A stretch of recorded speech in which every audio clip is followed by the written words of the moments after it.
So we're going to finish up the day with someone kind of in the same respects. We got Pratik. And what I find interesting about Pratik is he had a company while working at a company for many, many years. And realized that that time that he spent at a different company, he was able to really learn and invest into his own company to grow that, to get that to a position where when he did, you know, kind of put in those 2 weeks, he knew that the risk that some of us take in starting a business wasn't going to be there anymore.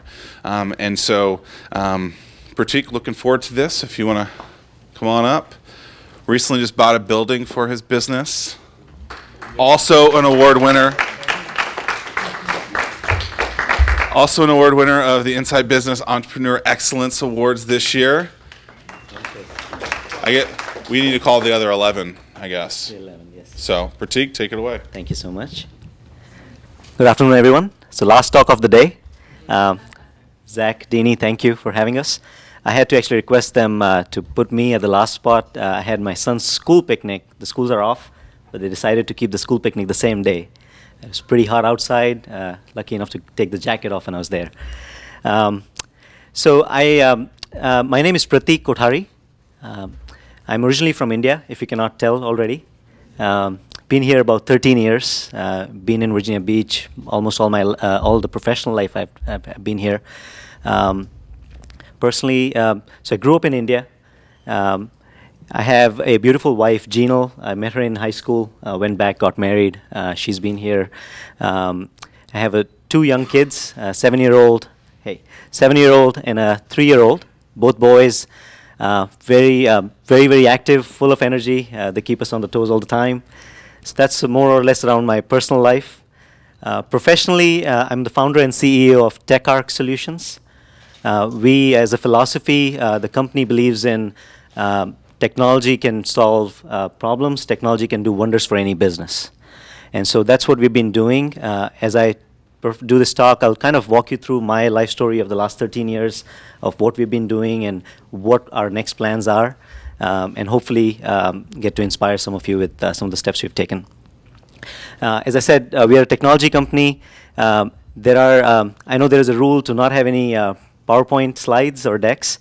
There are a few different years that I'll take you through, 13 years of different milestones. So we have a slide deck. If you want to pull it up on your phone, you can pull it up. Just text is it okay, Deanie? All right, just want to make sure I don't get in trouble. So if you text from your phone, just text it to, the number you want to text it to is 41411. And what you want to send is demo 355. Just send that text message to this number 41411. It's not a marketing thing. You won't get any other text messages from us later. You'll just get a text back with a link that you can pull up. It'll kind of give you a Google Slides that you can just follow along as we go through this. And I'm going to pull up the same thing here. One more time? Yes, it is. Make sure you want to text it to 41411, and hopefully this works. You know, it's a rule of the demo. It always stops working when you're presenting, right? And you want to send, the word you want to send is demo 355. No spaces, just one word. I'll give you guys a minute to pull it up. If it doesn't work, it's not crazy complicated what I'm going to talk about, so we can still go through it. What do you do after you get the text message back? There should be a link in the text, and you just click that link. It should start with bit.ly. Yeah, send it to 41411, and what you want to send is demo 355. At least one person tell me if it's working. Yeah, if you reply Y, you should get a link back. Good? Okay. And so most of the people it should work. It is coming straight from Google, so it's their fault if it doesn't work. Right? All right. Let's start with a question. So, quick survey. How many of you here are doing something that you love doing? You're either working for your own business or somewhere else. I know Jess here. You know, she's doing something that she loves doing. So raise your hands again, please. I didn't notice. Okay, it's great. So there are quite a few people that are doing this, and you know, congrats to you. You're kind of my counterparts on things that you've kind of put together to doing what you love doing. There's probably a few people in the group that are thinking about doing something else. Maybe they don't really hate their job, but it's something that they don't really particularly like, or maybe they just have another idea. Some of us are like that. We're flighty either, or we move on from one idea to another. But you have this one idea or something that you want to pursue. You're maybe starting out a new business. I saw probably there was a gentleman here. And if it's something that you've been putting it off and you just haven't taken that next step, hopefully some of the things that I go over today may inspire you towards that. Just maybe show you at least my story on what my steps were. I had some of my own responsibilities to handle as I was trying to do this next thing. And hopefully we can inspire at least some of you here today. So I'm an engineer by trade. Did my bachelor's in computer science from India. And my parents took care of really, my upbringing was great. I had everything that I needed, I wanted. Didn't really have any extravagant needs, but did pretty well. So my entire directive when I was in India was to study. In fact, I would get a glass of milk. My mom would bring the glass of milk on my desk, so I don't have to do anything else. I was just pretty much studying. Studied well. I did scored pretty well. And when I finished my bachelor's, just something came to me. I said I want to pursue my master's, and wanted to do my master's in computer science, started looking, and I thought, I'm going to do it in US. At the same time, I decided I'm not going to do it on my parents' money anymore. I'm going to try and do this on my own. So I went to my dad. This was in 2003.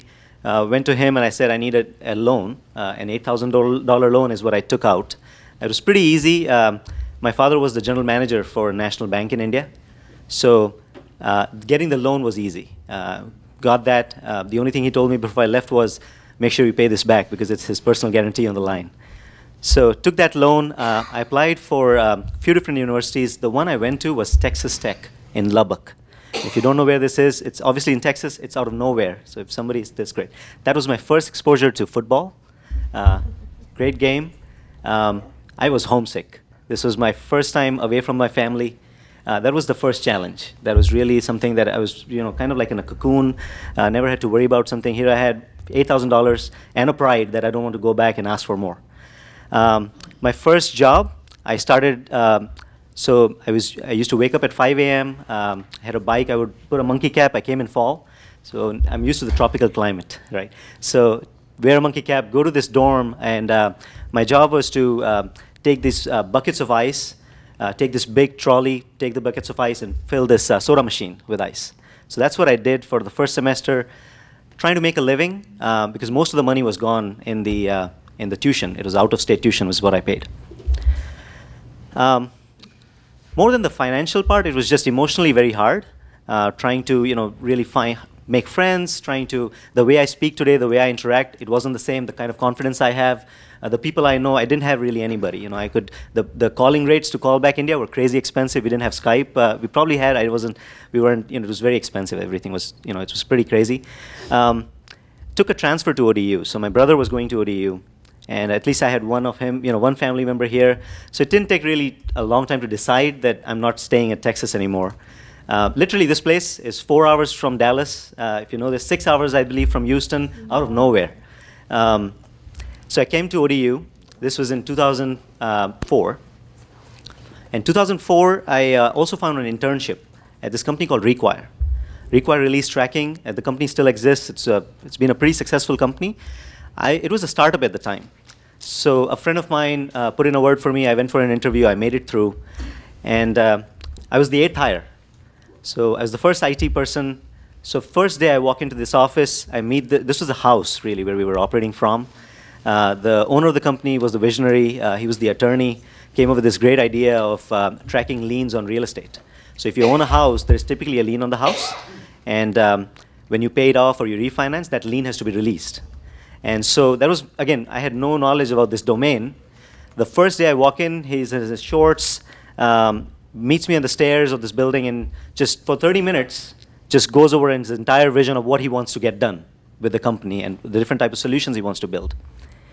And this was really my first professional job ever. I was so scared that first day, went back home, and that same friend who had put in the word for me, I was like, I am going to let you, I'm going to fail on this thing. I don't think I can do what he wants me to do. I was really, really nervous. And one of the things you'll find in my talk, I think, is I've come across people who have told me things that I've I've listened and I've really executed on them.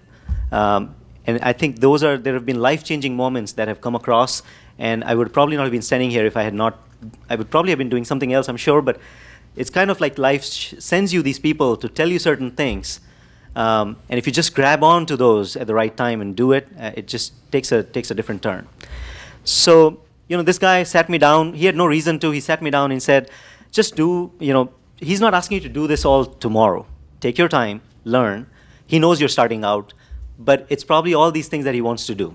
Okay? And all these years, 12, 13 years, I'm now in that place. I have all these ideas in my head, but it's kind of like coming back, as I think about that time. So this was back in 2004. Slowly started building that confidence to go in, started getting accustomed to the American culture of working, what are the typical work styles. In India, I spoke English, so that was never really a challenge. But the accent, that was something, again, naturally kind of progressed. So I had to, again, these are things that I've, over time, just learned as I've lived here now. I don't have plans to go back. So it's kind of come together. 2005, so this is another year. Let me move the slides along with you guys. 2005, lots of Red Bulls. So I was going, this is something that, again, I think you come across as some of you that have successful businesses, people who have started this journey recently, be prepared. You're going into something that will take a lot of hard work. Just like she mentioned, if you're looking to start a bakery shop and own it, you'll have to do all sorts of things around it. Now, this is not the time when I was doing any entrepreneurship, really had no idea. I didn't even really think I would have a company of my own. But I was taking 3 courses at ODU, doing a full-time study and a full-time job, and I decided to get married. Bought a house around the same time. This all happened in about 2 months. You didn't know that. So 2 months, I was taking it was pretty grueling, those 2 months, but I made it through. So you will, again, come across things where you have all this stuff that comes to you, and you're like, how am I going to do this? And you probably, if you look back, you've already done this. If you look back at things that you've done it in the past, you kind of just go back and say, what have I done where I am sitting today? You've probably gone through a lot of this. So what that year shows me is when, and even today, we have more work than we can handle. There are things happening that are, again, these years kind of remind me of those things that, I made it through at that time. In fact, I gave an exam at ODU where they were ready to accept me as a PhD student, which I said no to. I couldn't take another 3 years or 5 years of exams. Just done with exams. 2008. So 2005 to 2008, I was still, so all these years I worked for Require. So from 2004 to 2014, I was with this company, and I'll tell you more about 2014 when we get to that.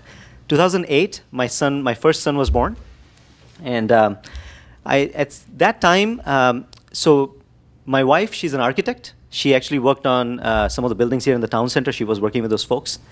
My son was born. I started taking some freelance projects on the side. That was my first exposure to entrepreneurship.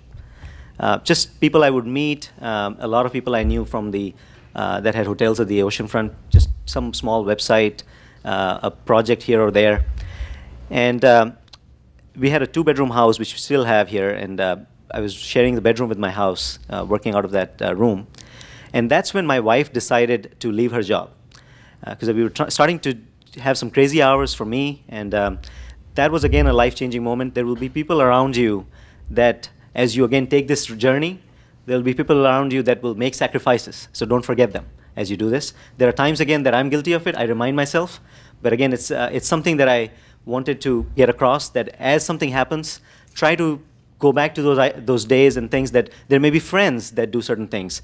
Try and remember those things. Just like you make a timeline of different things that happen, just try to remember as that stuff happens so you don't lose sight of how it all started.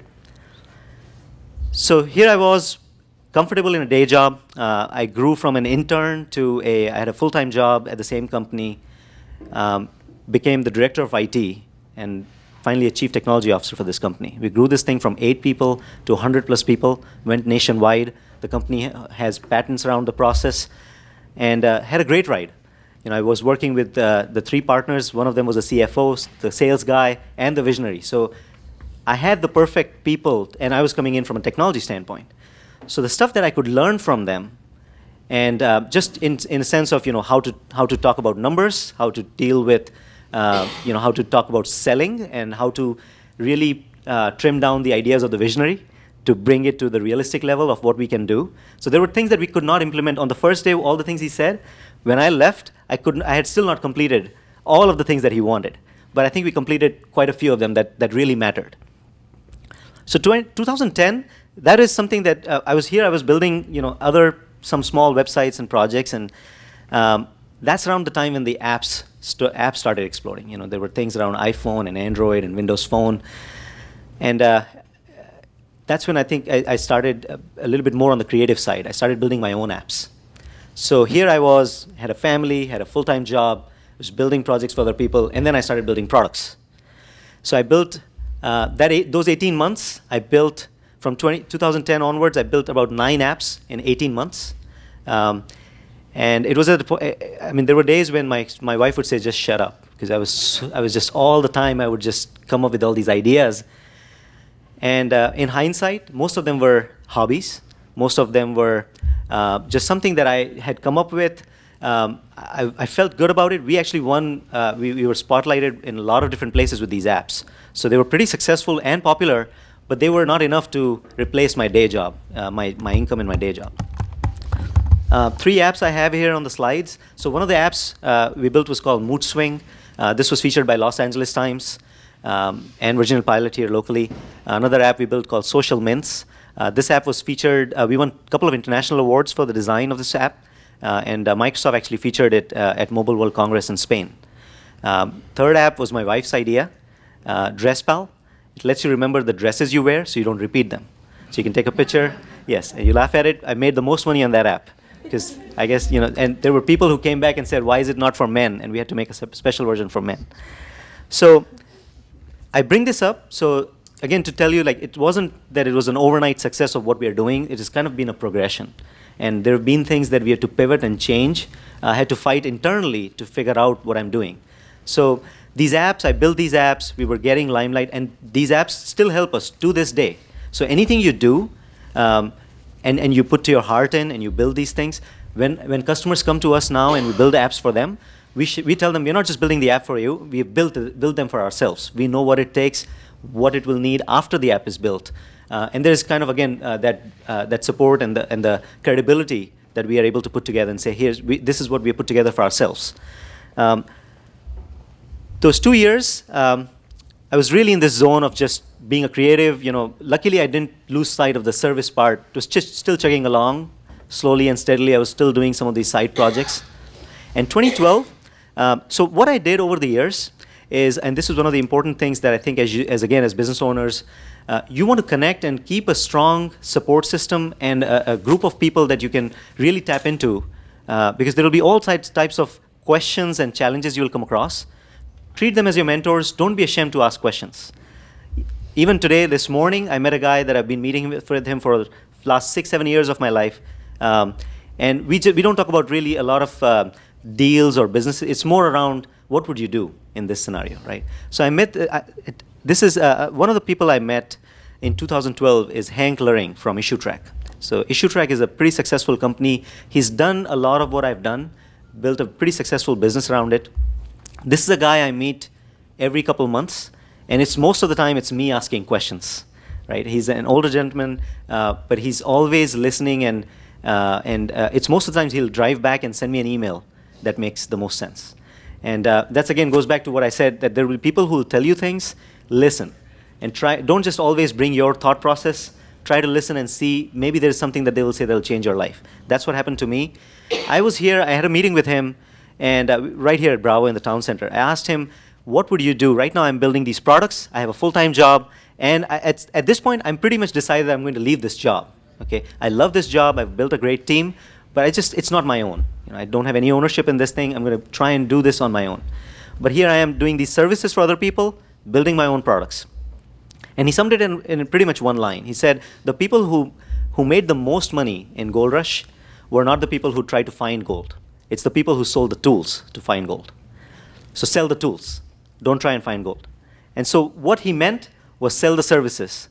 Don't sell your products. Because your products right now are not making the same money that your day job, the income that I was making from my day job. And again, my wife wasn't working. She was taking care of the family. And that was a decision in 2012 that I said, okay, I'm going to just start doing service business. And that's what TechArc is. That's how TechArc came about.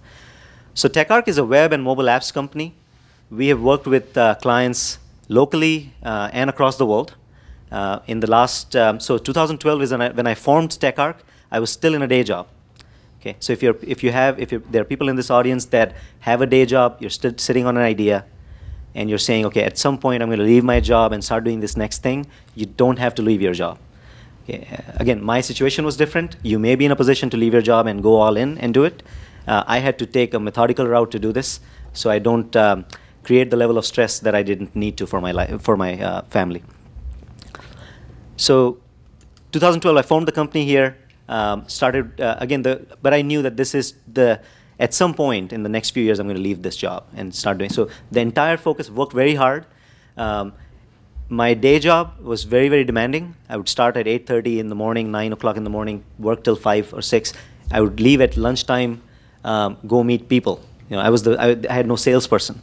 I would just go meet people, daily grind right here in the town center. It's my lucky spot. That's where I close most of the deals. I'm not even a sales guy. I'm a techie at heart. I think it's mostly just telling the facts and the truth of what we can do with technology has earned us most of the business. And it's the vision of what I did for the previous company. We're now doing it for many other companies.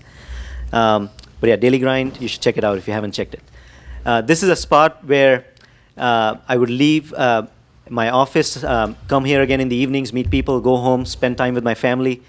At night, 10, 10:30, start again. So 10, 10:30 onwards, 4, 5 hours, whatever it took, I did that. So that's another point. If you're ready to start your business along with a day job, make sure you're ready to work hard. Okay, you cannot do this for 2 days, spend another week, not do it, then come back and do it. You have people you have committed to, you have to deliver. So you have to make sure you're ready, you have it in you. To do this, I have a bad back. Again, things that, it's not as bad, but it's again, things that, there are challenges that I face again every day that, I'm again looking to other people to solve them. But there are things that we did to just do what I needed to do. 2 years into this, so actually in 2013, my wife was pregnant with my second son, and we bought a second house because we ran out of space completely in my 2-bedroom house. And I went to her in 2013 and said, I think I have this now. I figured it out. There are some clients we have. I think I'm going to leave my job. She's like, are you crazy? I'm pregnant with the second one. We just bought a house. You cannot be doing this right now. So I put it off for another year. Okay, another year, did the same thing. Worked, again, 15, 16 hours a day, sometimes more. 2014, September 2014, so it'll be 2 years this next month. So September 2014 is when one day I just walked in, handed my resignation and resigned. So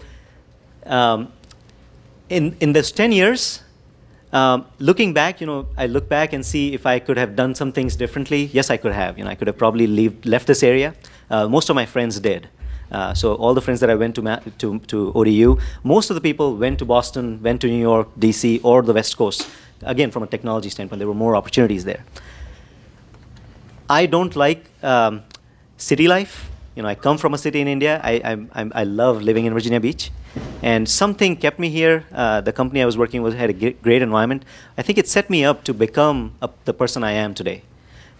All that learning and the knowledge and the motivation and the willingness to kind of make that next thing and prove it and so we can grow this thing has kind of put us to this place where in the last 2 years, it was really me 2 years ago with a group of people. We were working as consultants. 2014, when I left the job, there were a couple of things that I did that I think were pretty smart. So I started working out of my home office once I left the job, and I started using the library 2 hours a day. In fact, you can reserve more hours if you're nice to the librarian, or you go to different libraries. So they have these study rooms. You can go in, put your name down. You can be by yourself. Just sit there for 2 hours. You have internet. That's all I needed. So I used to pretty much go there. I didn't have another employee. For the first 4 or 5 months, I just went to the library or worked out of my home office just to keep the overheads low, just to see what the business does. December 2014 is when I hired my first employee, and this is again how things line up. So as you do these things, have faith. There are things that will come up. You know, I've gone to a lot of these different events. This is one of my few speaking. I don't speak a lot. This is one of my first ones. I've actually been to a lot as I was kind of figuring out my way. And there were things that people told us, like, again, there was payroll due. 2 days later, they had nothing lined up, and somehow money showed up. This is one I specifically remember 2 years ago. There was a gentleman who told the story. And I just have I played it very cautiously. So I'm a cautious entrepreneur. I have walked on the eggshells kind of, you know, to really make sure that I don't have to take a blind risk if I don't need to. Okay. There are times when I've committed to projects which I didn't know whether we can do it or not. We just had to go back and do. But that's just self-confidence, I think, on the team and myself. So 2014, I went to a client of mine. We were just talking. Again, example of how things line up. So I went to this client. We were talking about a new website. And this is a construction company not very far from here. This is our current office. And he had all this empty space. Okay? And all I had to do was ask. Again, just something that I was sitting there talking about a website. This was a potential client. And I said, you have all this space you're not using. What's the reason? And he said, we were in construction business, 31 years we did this. And now we're pivoting, we're starting a refrigeration business. We are sending all the techs out. They have to be on the road to make us money. So there's no use for the space. And I said, what if we trade some of the hours for the website for the space? I just need 2 seats. I just need 2 seats. I'll bring my own computers. Just give me the space. I'll pay you the rent for those 2 spaces. And he said, yes. 2 years into this, we have now grown to about 50 people. We've grown this thing 4 different teams. And the gentleman, we just keep adding rent as we add people, right? And it was amazing. You know, something that just probably would have, you know, not have taken a lot of these bold steps if that had not happened. And gave me the flexibility. He was not doing it just for the money. He had the space, and we got the flexibility.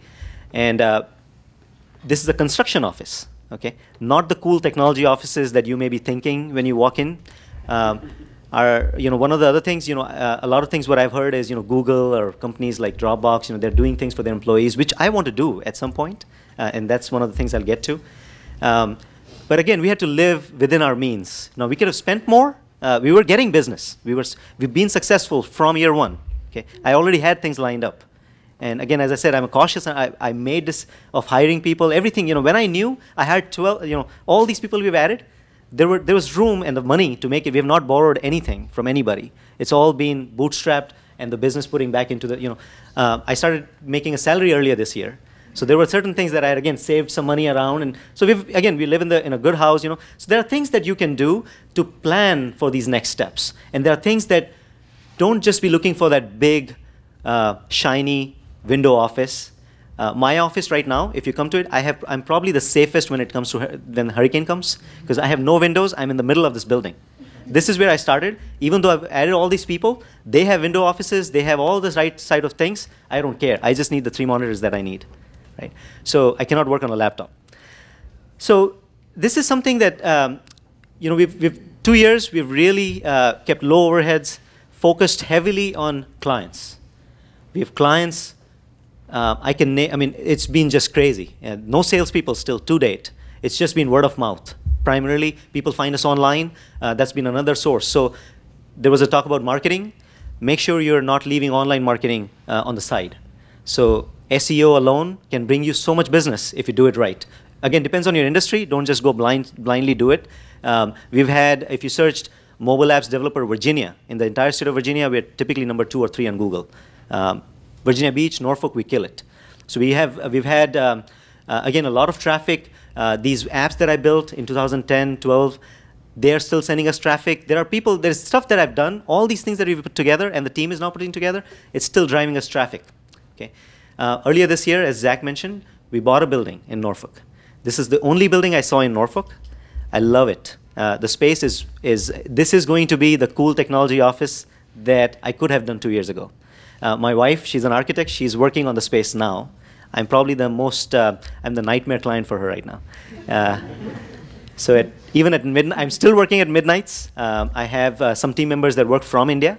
That's how I started a lot of this stuff, that I would work at nights with the team in India. And she would come to me with all these decisions about furniture and you know, all these things that I cannot even start on that side of things. So that's again stuff that October, coming October is when we open. If you are familiar with Norfolk, this is in the Freemason district. As you go towards EVMS, there's a bridge you cross.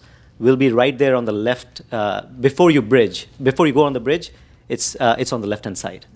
So this building, this also happened by a chance, right? So I was meeting with another client of ours, and was asking him, hey, I need now a new space for lease. And he said, why don't you just come and lease the space in our building? There's a space. And I went there, and numbers worked out where we could just purchase the building. And so we've broken the walls, and you should come check it out in October. We'll be opening for business. Jess will be again putting the marketing stuff around. Marketing is key for us. We have no salespeople. So just to wrap up, we are still writing the story.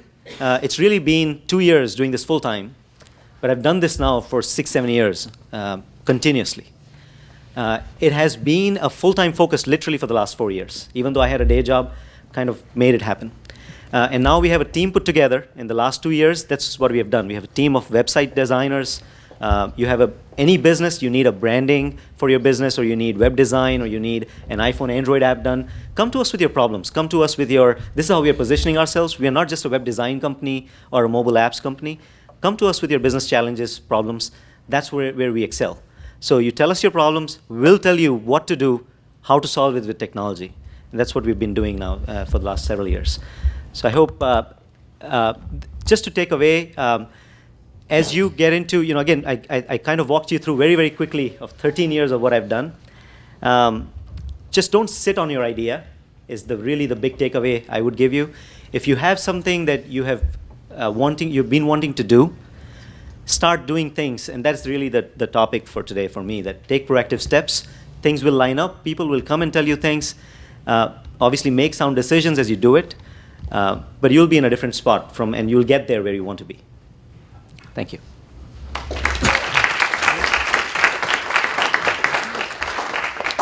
Any questions? Yes. You mentioned that there was an older gentleman in a similar field that you met with every couple of months. Yes. And that luckily you could ask him questions about the future of your business, and he would give you good feedback that would help guide your decisions. How does one get an older mentor, kind of, in the same field, i.e. possibly some overlap competition, to say, hey, younger competitor of mine, here's some free advice. I'd love to see your business grow. I've tried that at several points, and I always get the older gentleman who wants to either pay me a commission for sending business his way or lead me in the wrong direction so I don't become a competitor. I just haven't been lucky enough to find someone in the same field willing to be truly helpful. And so I was wondering if you have any tips for securing a mentor in the same field, where they would be the most beneficial without it being like a conflict of interest. Yes. So let me clarify one thing. This gentleman, Hank, that I mentioned, Hank is he's not exactly in the same field as I am.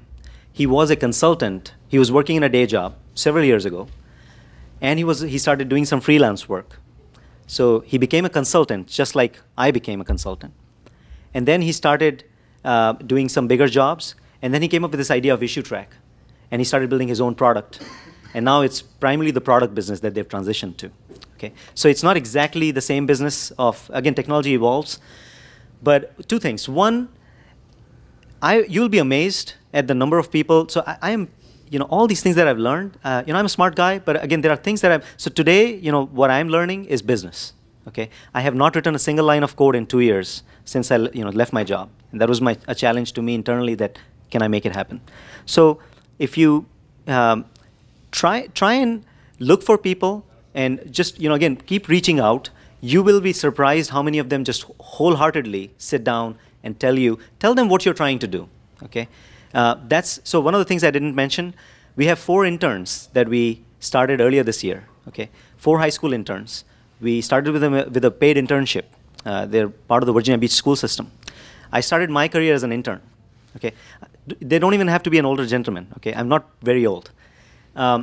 Idea was to, again, pay it forward because I was given a chance 12 years ago. Okay, as I'm saying this, a lot of people, I loved what I did at my previous job. Okay, and we're trying to mentor that again in these 4 students. We've actually hired all of them. They're going to colleges. They'll still work for us. Okay, and so we'll continue to mentor them, train them, show them on all the things that we've done. Okay, they may come back to Virginia Beach or Norfolk now. Okay, and that's the idea, that I didn't leave. Okay, most of these people will leave. And we are, again, in very small ways, we're trying to do things that if we can create this culture and a space in Norfolk where they are, if not anything, we would have showed them things that I was shown. Okay, so just to summarize, don't be, if somebody says no or asks for things, so you may find people in other verticals, okay, that may not be exactly the same field. Okay, if I had probably gone to a competitor of mine, I would have probably received the same thing. Okay, so it's not that and you'll be surprised if that person also helps you. Okay, now the other thing is, if it's the same field, go outside the area. Okay, find them on LinkedIn. Right. So I heard a financial, the previous presenter, Daniel, last year, I've heard him talk previously. He went to somebody in DC, spent 2 days with him. Right. I don't know all the facts, but he was, again, you will find mentors. Not even if not here. This is a global economy. Okay, you'll find people, find groups where, again, as somebody said, Facebook groups, LinkedIn groups. Go find people. It doesn't have to be a face-to-face meeting. It could be you just contact them on LinkedIn and say, I need an hour for a Google Hangout with you. Give me 30 minutes of your time. Okay. Now you have to have some credibility behind you for them to spend that time. So make sure you have some things to line up, and that's what I think we did in the first initial years. If you go to our website now, you'll find all sorts of portfolio that we've created. It's hard to start. Okay, and that's where you start. Try to get some small wins, and then find those people, and then these wins will just come. So don't give up. I was just going to share on that. There's a mentor program called SCORE that you can look up, and they're in downtown Norfolk. I used them when I first launched, and I had a gentleman that was in the same industry with me. He was just, volunteering his time as a mentor, and it's free. So. Yeah. And again, if there are... So I hope I answered your question. Any other questions? Oh, yes.